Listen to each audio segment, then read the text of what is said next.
guys, it's Dorit Shoshani here, and thank you for joining me again. Today's video is going to be about holding space.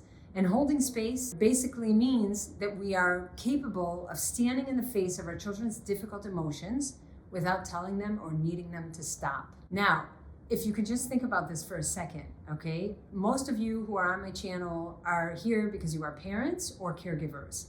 Think about your child in a difficult situation, really flipping their lid. The first thing we want to do is get them to stop. It's like, oh my God, he needs to stop. Either because one, it's embarrassing because we're out in public and like, oh my God, my kid is screaming. So what do I do about this? I need him to stop. Let me give him a cookie. Let me just bribe him with something. Or it could just be that at home, you just don't have the bandwidth. It's like, I can't hear crying. It makes me feel like I'm a bad mom, or it makes me feel like I'm a bad parent. So I need the crying to stop. And then instead of seeking to meet our children's needs, we tend to seek quiet. And when we have quiet, we feel like we're good parents. And then it's like, okay, everything is fine. My child is quiet. But we actually want to learn how to hold space.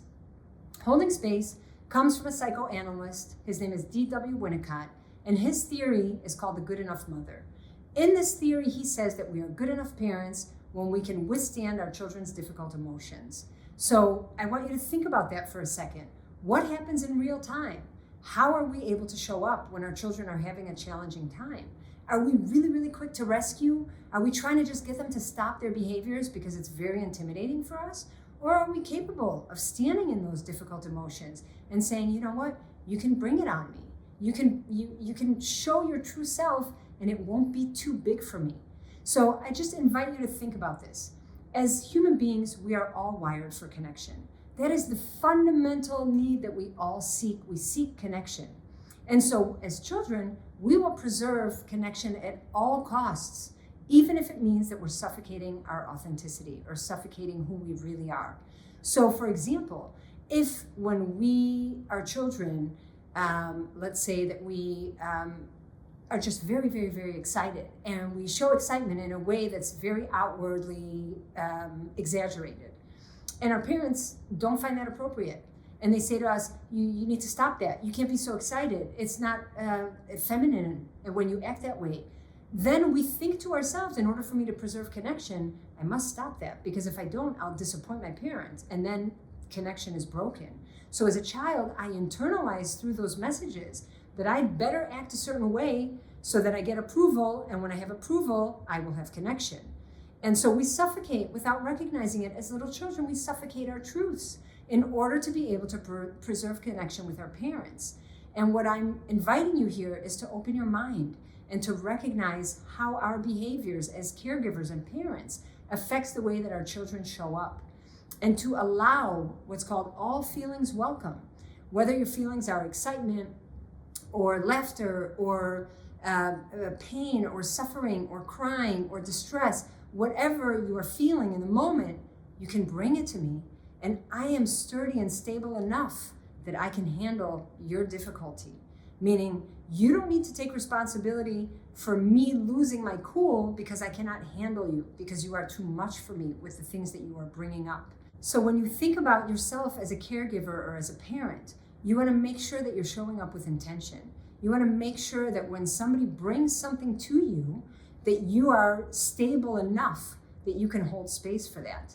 And you know, because you are an adult, that emotions pass. Nothing lasts forever. Even though sometimes in the moment, it feels like it's going to be forever and always. That's not the truth.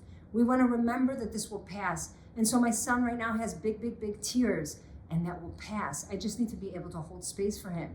And so something you can say would be, it's okay to cry. Come and cry with me. I'll be here for you. It's so hard what you're going through. But not to try and get them to stop, or not to try and give the message that you cannot handle it because, oh my God, something's wrong. When you cry like that, it throws me off. Because then that gives the message that their feelings put a burden on you. And then they will hold back those feelings in order to preserve connection. So think about what you're creating in your dynamic. Try and show up in a way that's intentional, so that you can be the parent that you actually want to be, and you can invite your child to show up fully as who they are without compromise. And that will be a win-win situation for all of you.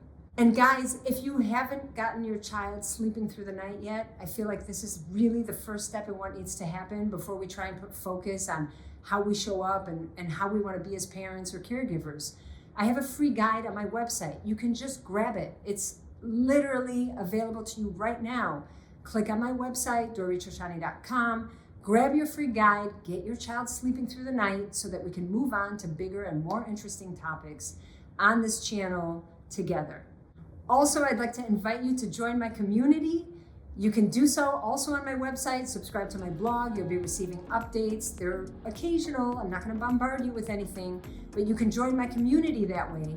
And then we can meet up online, face-to-face with my live Q&As and webinars and all that good stuff. And of course, then you can share with me how it's been for you, learning to hold space, practicing holding space, and if that's shifted anything in your parenting.